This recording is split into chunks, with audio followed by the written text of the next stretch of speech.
NASCAR is bringing practice and qualifying back next season with a twist, and Speedway Motorsports says their goal is to bring North Wilkesboro Speedway back to prominence.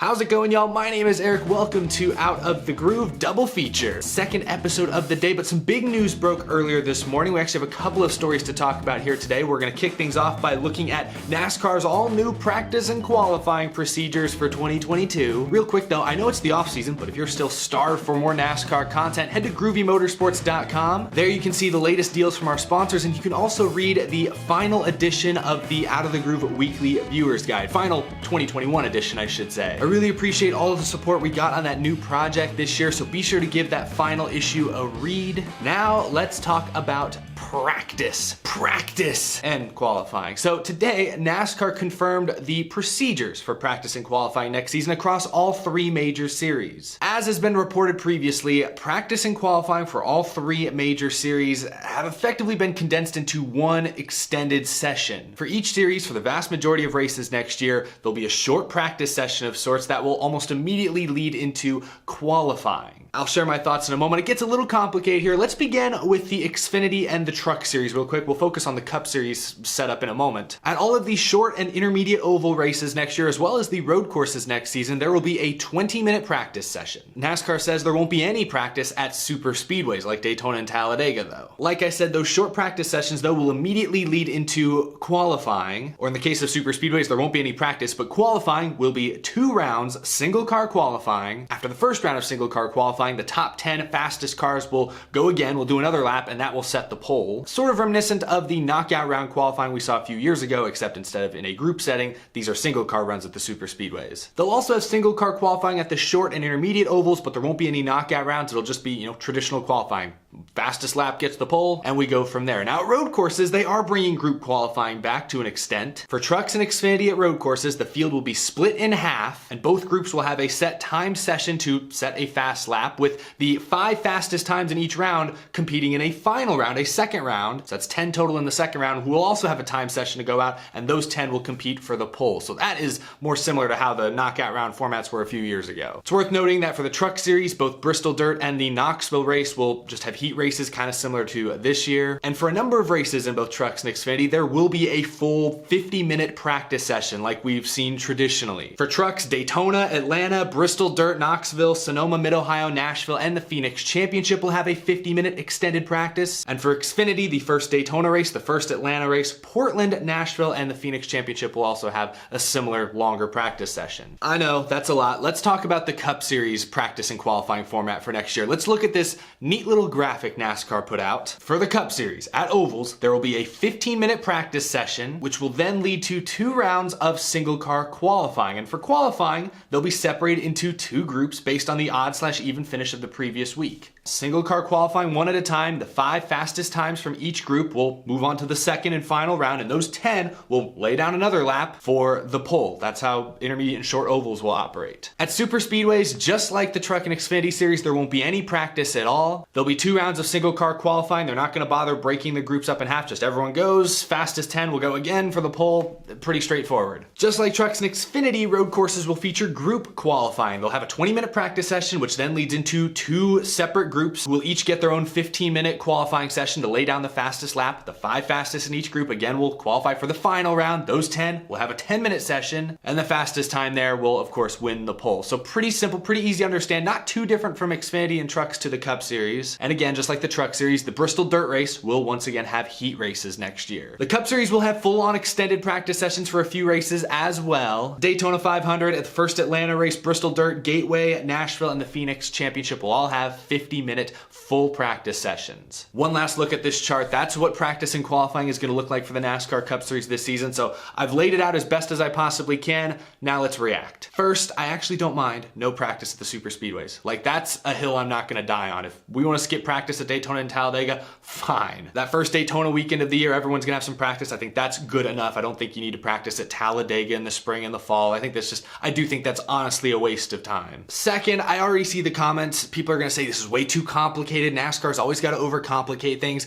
I think trying to explain this stuff verbally all at once is intimidating. It's like the first day of school. I remember, like in college, you get your syllabus the very first day and it would show you all the assignments, all the things you'd have to do that entire semester. And when you're looking at it all at once, all on a list, it was imposing, kind of overwhelming. I'm like, gosh, I'm gonna have to do a lot. And then you would actually stop and think about it. You're like, oh no, I'll have, this is over this span of 4 or 5 months. Like, this won't be too bad. When we look at these diagrams of the new qualifying practice formats all at once, it's a lot. Like, whoa, road courses are different than ovals, which are different than super speedways. Oh, this is so much. But I think when it boils down to a week by week basis, I think it'll be a lot more straightforward than it appears. So I actually don't think these formats are too complicated at all. Like, I don't mind traditional single car qualifying. I also liked, in a lot of ways, the group qualifying, the knockout qualifying we had for a few years there. Of course, until the high downforce rules package sort of ruined it at the intermediate tracks. But no, I do not think this new format is overcomplicated. I think it's honestly the exact right amount of complicated. A little bit of knockout round for those fans, but a lot of traditional single car qualifying runs for traditional racing fans, the way NASCAR were operated for many, many years. I have a few more thoughts. Let's break this down to a pros and cons list. Pro, an important element of competition,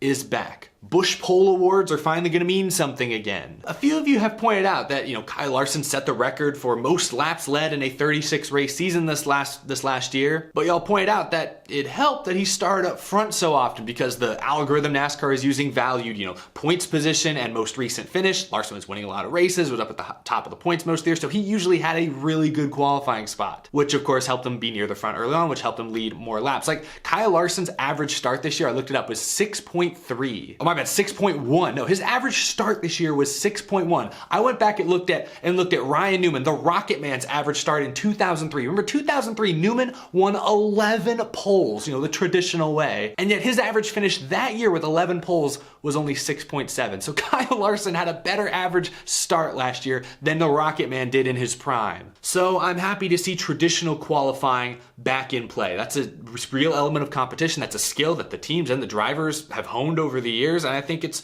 great to see it back. My second big pro is the simplicity of this format. Maybe not the format itself, because the format, as we just talked about, is a little complex. It'll change almost every week depending on the type of track, but condensing practice and qualifying into one big block on the schedule is good for TV. I'm not sure that it's good for much anyone else, but it is really good for TV. And NASCAR Scott Miller, speaking to the media today, did not shy away from that. He said TV and their partners, Fox and NBC, played a pretty big role in setting this new practice and qualifying format. But I think this whole schedule is built for TV viewership, and to an extent, I think fans who are at the track sitting up in the grandstands viewership. Think of it this way. At most races next year, you'll get a 15 to 20 minute practice or warm-up session. We'll talk about that in a moment. So you get the chance to see all your favorite drivers on track, make a few laps. Okay, this guy's in that paint scheme this week. Pretty cool. Oh, great. Oh, awesome. And then like a commercial break later, boom, you're into the qualifying session. You'll have one group qualifying and Scott Miller pointed this out, the other group of drivers will be out on pit road, out in the garage. They can be interviewed. They can talk to TV. Good content, chance for fans watching at home to maybe see an interview from their favorite driver, put more names to faces. I think that's great. And with most tracks next year adopting some sort of knockout round style qualifying, it gives you different things to watch for, It's impressive if you can lay down one fast lap, but can you lay down two? Can you, first in the first round and then back that up with the fastest lap in the second round? I always thought that was really interesting to watch in the old days. Can I say old days? It was only like 4 or 5 years ago. The old days of group qualifying, knockout round qualifying. I liked watching whose tires held up. I think you're allowed to make small adjustments like to the car in between sessions, like who made the right adjustments as the track was changing. I liked that stuff. That will be back. So for the viewer watching at home, these blocks of practice and qualifying I think will be very digestible. I think it'll be good TV content, but there are some negatives. I have a few pretty big cons. Firstly, where's the practice? I like the little short practice leading into qualifying, but I'd like a separate practice session before all of this earlier in the weekend because these are brand new cars. These are the next gen car. If this was the same car, the same rules package as 2021, okay, maybe I could understand, a much shorter practice session, but this is an all new car that's already proven to be kind of an unknown during these test sessions. I worry about not having many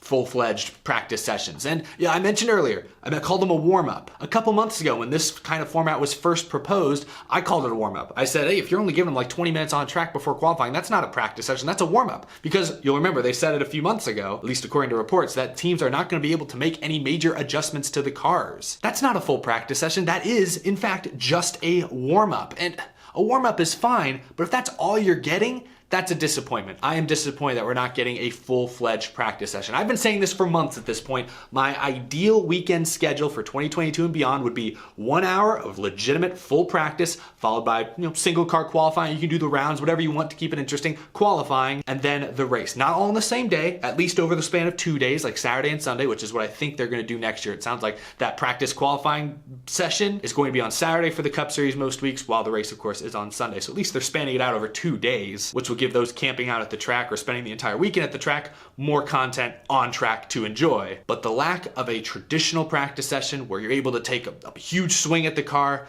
that is disappointing. That is a huge, huge con. My second con, and this one's not as big of a deal because it does sound like there will be more on-track action throughout the weekend than we've had the last 2 years, but it is still a concern. I liked, in many ways, having Cup Series practice and qualifying on Friday, another session maybe on Saturday before the race on Sunday, because if you're at the track, if you're camping out, spending the hundreds, the thousands of dollars to be there all weekend long, I know what I've heard from fans, they liked seeing an abundance of on-track activity. And more importantly, if you had Cup Series action on track from Friday through Sunday, the drivers would be getting in like Thursday night or early Friday morning. And so if you're at the track all weekend long, there are more opportunities to meet your favorite driver. If you have garage access, there's more of an opportunity to maybe get your favorite driver's autograph or go to a special meet and greet. Maybe they're doing it with a sponsor. Maybe the drivers are hanging out in the campgrounds like they do at like Talladega. With some form of practice and qualifying back, at least now the drivers will be there for a couple of days. So it's not great. It's not optimal. It's better than last year, I will say that, but it's not as fully fleshed out as I would like. So I think the at-track experience is still not going to be quite what it was a couple of years ago, but at the very least, it's closer than it was last season. Anyway, overall, I'm happy that there's at least some form of practice, warm-up session, and qualifying back next season. I actually like most of the qualifying formats they're proposing for the different styles of track. I think that's actually gonna be good, but the lack of full legitimate practice is concerning to me, is disappointing to me, especially when we have an all new, a completely from the ground up, brand new race car next year that a lot of these teams still don't fully have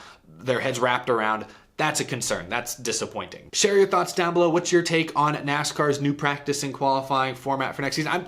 NASCAR themselves, in their press release today, called it a warm-up. I'm gonna start calling it a warm-up. Not practice, warm-up. There are a few practice sessions next year. Those 50-minute sessions I talked about, those are practice. I'm glad we have some of those, but we need more. I'm gonna call these other ones a warm-up. That's all they are. Anyway, other big news today. I'm sorry I dwelled on the practice stuff way too much. Thank you guys for bearing with me, but North Wilkesboro Speedway is getting renovated, y'all. Cup Series has not raced there since 1996. The track is still owned by Speedway Motorsports, who was in the news a couple weeks ago. It sounds like they're buying up Dover, which includes Dover and Nashville Super Speedway. Well, they're back in the news making some more big news, or at least making some big promises. Speedway Motorsports today released a statement. Marcus Smith said, "The allocation towards North Wilkesboro provides the starting capital needed to rebuild the infrastructure of the historic facility. With state budget amounts now finalized, we can zero in on project priorities and determine work schedules. The goal will be to modernize the property so that it can host racing and special events again in the future." What is he talking about? Well, this week, the governor of North Carolina signed into law a bill that, among many other things, would dedicate some serious funds towards several big North Carolina racetracks, including Charlotte Motor Speedway, Rockingham's getting some money, and of course, North Wilkesboro. Specifically in this budget, North Wilkesboro Speedway will get $18 million with the intention that that will go towards renovating the facility, focusing on its infrastructure. Remember, Camping World CEO Marcus Lemonis, I think, pledged $1 million. So what's the total up to? Like 19 million? I mean, Speedway Motorsports is probably gonna have to put in some of their own money, but you're starting to get real money that can make a real difference over at Speedway Motorsports. And you heard from Marcus Smith right there, the goal is to bring real racing back to North Wilkesboro. No mention of NASCAR by name, but you gotta believe NASCAR. Maybe start small, ARCA, Trucks, Xfinity, one day get up to Cup. You know that has to be the goal. NASCAR has a long and illustrious history at North Wilkesboro Speedway. Veterans of the sport, their eyes and ears perk up and whenever North Wilkesboro's name is mentioned. It is the truest of true short tracks. I welcome it. Anything that means more short ovals in the NASCAR heart of the world, I think is a positive. I talked about this last week, but Speedway Motorsports is not very well positioned right now for the future of NASCAR. NASCAR is looking at road courses and short tracks. Those are two things Speedway Motorsports does not currently have much of. They have Sonoma, they have Bristol. They've got too many mile-and-a-halfs like Texas, Charlotte, Atlanta, Las Vegas. They need to diversify a little bit. Sounds like they're buying up Dover and Nashville Super Speedway. That mixes things up a little bit. They're working with the city of Nashville still to try and renovate the fairgrounds, but that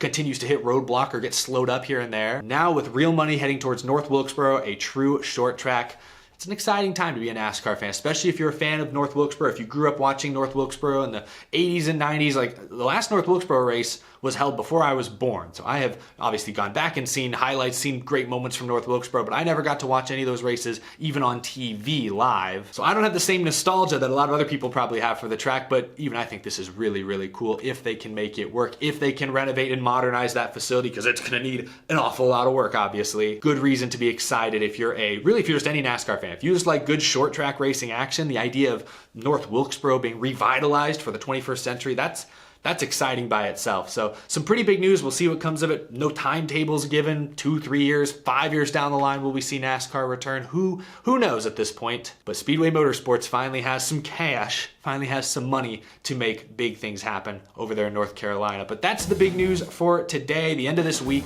Share your thoughts down below on everything we talked about today. We also released a video earlier this morning talking all about the recent next gen test. So a ton of NASCAR content for you guys to check out on this channel here today. I really appreciate the support. I also really appreciate my very generous Patreon supporters for continuing to support the channel and support the show all year long. I greatly appreciate it. I hope everyone has a fantastic weekend. I will see you in the next episode. Thank you for watching, y'all.